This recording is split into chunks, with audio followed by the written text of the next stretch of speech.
Hello everyone, a very good morning, good afternoon, and good evening to all. Myself Vaibhav. In today's session of Market Movers, we will be considering the dollar index outlook. And after consolidation for last two trading sessions, I think we are likely to see either a breakout or the breakdown. And of course, the possibility of a breakout is a lot higher than the move on the lower side. So we will see the technical outlook for that. Before that, if you consider the trading context for the day, earlier in the day we got employment figures for the Australia, and here, as expected, we are seeing unemployment rate has gone up to 7.1% in the month of May, and there were job losses of more than 200,000. The exact figure is of 227 and 7 227.7 thousand, so that's almost just little less than a quarter million job losses there. And if you consider the participation rate, it has also gone down, and this is because of the lockdown which was in effect to contain the coronavirus outbreak. And as more and more parts of the economies open up, we will see Australia's employment scenario is likely to improve, and Australia is also one of the country which has been able to largely contain the fallout here. And I think after New Zealand, the Australia is also on track to get most of its activities opened up if it is able to contain the virus, as it has been successful so far. Moving on to the European trading session, we got the Bank of England's monetary policy announcement, and here as well there is no surprise, and as expected, we have got no change in the interest rates, and the interest rates have been left unchanged at 0.1%, and this was a unanimous decision as well. And the asset purchase program, the bond buying program of Bank of England has also been increased by GBP 100 billion, and now the revised figure stands at GBP 745 billion, and this program is likely to be carried out till the end of year. So in next almost 6 months, the Bank of England will be buying the government bonds as well as other securities which meets its criteria, and it will try to get the UK's economy on track. And of course, as is the case in most other economies, the United Kingdom's economy has been also been heavily hit, and actually the United Kingdom is one of the country where there have been loss of lives, and as such, we will see more and more measures will be needed to get back the UK's economy to back to where it were, but that is likely to be a long haul, and we are not expecting really the recovery to be a V-shaped. I think it will be like Nike swoosh. So we will have to be patient and see how it unfolds. Just in a while, we are also scheduled to get the United States weekly initial jobless claims, and here the jobless claims will be substantial, but compared to what we have seen for last couple of weeks, we will see a lower reading as the economy is kind of stabilizing, but still this will be nothing less than historic, as these are of course the worst times since almost World War II, or even you can compare this to the Great Depression in 1930s. So now the time has turned so bad that a reading where the initial jobless claims of around 1.2 millions can be considered kind of normal, but then we have seen worse, and is actually less worse than what it was earlier. So at least on that front, there is some consolation. Now moving on to the technical segment, we will cover the dollar index, and then we will also see where the Nasdaq is going in today's trading session. Let's start with the dollar index technical outlook first.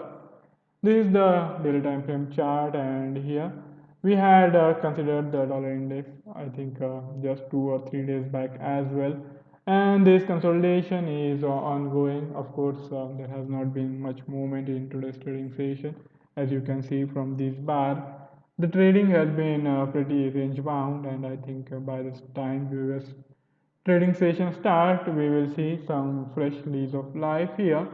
And now, after this consolidation, I think there is a increased possibility of dollar index trying to move on the higher side toward this 61.8% Fibonacci expansion of its prior fall. So here we had almost 100% of this fall, and that extended from 101 to almost 95.5, and from those levels we have again seen some retracement, and almost for a week now the dollar index has been pretty range bound. But of course things are still, we have to be cautious while adopting a long approach, as we have seen this bearish momentum persist for almost 2 months now. So on that front, we have to figure out where are actually the opportunities and where we need to be cautious.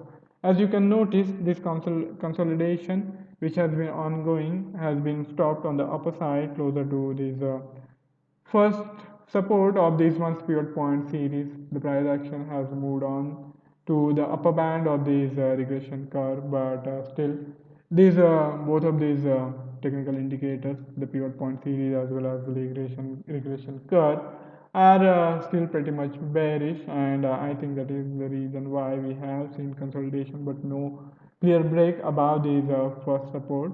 So more time can be spent in this phase, but the worst of this fall is, I think, behind, and now we might even see this retracement and consolidation might get extended toward higher side.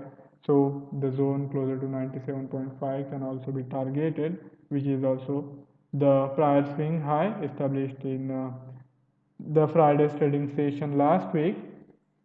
So if that is going to happen, I think we have to watch out for this immediate swing low established around 96.4, and that can be utilized as our immediate marker. Anything below that, I think, will indicate the possibility of dollar index entering into a bear phase again, and going back towards its immediate swing low. But as long as it is trading above it, I am a bit optimistic for the possibility of a break on the upper side.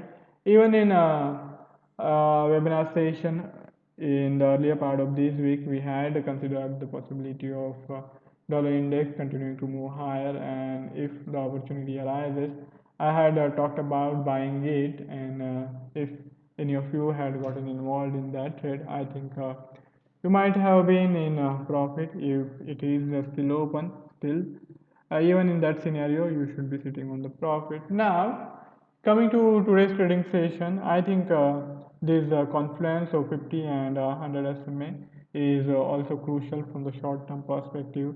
And till we don't have any clear break below this immediate support area closer to this 96.90, we can be pretty much optimistic about the dollar index getting back to its immediate swing high and try to even cross above that.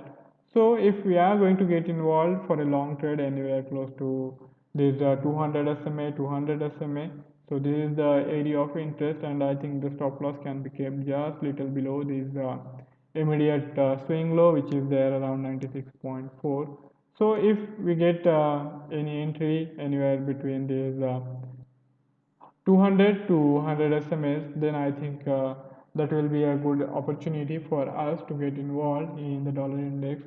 And the immediate target is going to be this 97.5. So here the risk reward ratio is not exactly 1 is to 2, rather it is pretty close to 1 is to 1.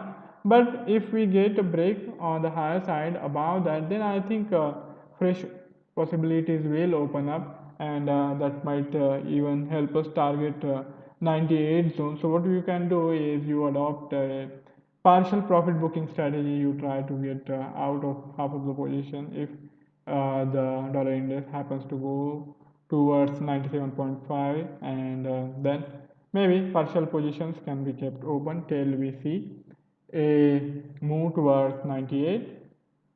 Now moving on to the Nasdaq's technical outlook.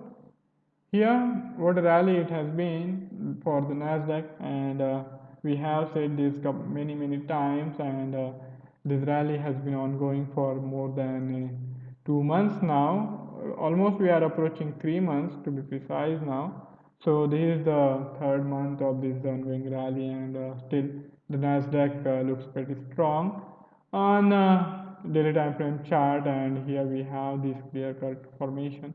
Now the bullish phase has again begun after this sharp fall, and from those levels there has been almost 50% rally, but still I'm not betting on any short sell position, not just yet, unless and until we see consolidation and then break on the downside. I think the bias still remains on the bullish side, and because of that it is kind of risky to play the counter side in the Nasdaq. Here we saw the revival happening closer to this 23.6% Fibonacci retracement, and now again it is looking at the retest of its immediate swing high, the all-time high established closer to 10,200. So if that is going to happen, then I think we need to watch out for the low side, and we had this patient kind of outlook just few sessions back, where I had said that 9800 area can be crucial area to watch out for, and if we get any opportunity anywhere close to that, we should lap it up, and then we can expect the move towards 10,200. So one part of that analysis has indeed come true, and we saw Nasdaq dipping towards 9,800 and then sharply rebounding it. But another part of it, that is the possibility of 10,200 being touched, that has not really happened, not yet. So that means we can still bet on the Nasdaq for a possible move on the higher side. And here we have this regression curve, which is upwardly pointed, and the price action is also again moving in the upper band of this regression curve. So here, taken together, these factors and also these first resistance of this month's pivot point series has also been breached. So we have here many factors, and these are all pointing to the upper side move, the possibility of upper side move happening in the Nasdaq. So because of that, I am even optimistic here, and I think if we can successfully target the entry point, and right now the the Nasdaq is continuing to move lower. So again, a fresh opportunity might arise anywhere close to 9,900 to 9,800, and if that happens, then that opportunity should be exploited, and the stop loss anywhere below 9,700 should be good enough. So for a risk of around 200 points, we can target more than 300 points on the upper side. So if we are getting involved anywhere in between the 9,800 to 9,000 zone, then stop loss of around 150 pips will do. And as I said, on the upper side, we can target almost 300 points or even more than that. So from the risk reward perspective as well, we will be well covered. Our risk will be half of what we are trying to achieve in case we go right, and even considering these sharp moves first on the downside and then equally sharp move on the upside, I'm fair bit of fair bit optimistic, and as I said, this is the area to watch out for. Here we have this support of this 100 SMA on the lower side. Along with that, we also have this immediate swing high, which has now been breached, and it has been acting as a support for last 2 to 3 trading sessions now. So unless and until we have a fresh break on the downside, we can still take our chances, and if we get involved and if we get lucky enough, or you can say patient enough, we will be indeed making good amount of money. So that's it from my side for today's market mover session. If any of you have any query or any idea to share, you can write it in the comment section, and I would be more than happy to take the discussion forward.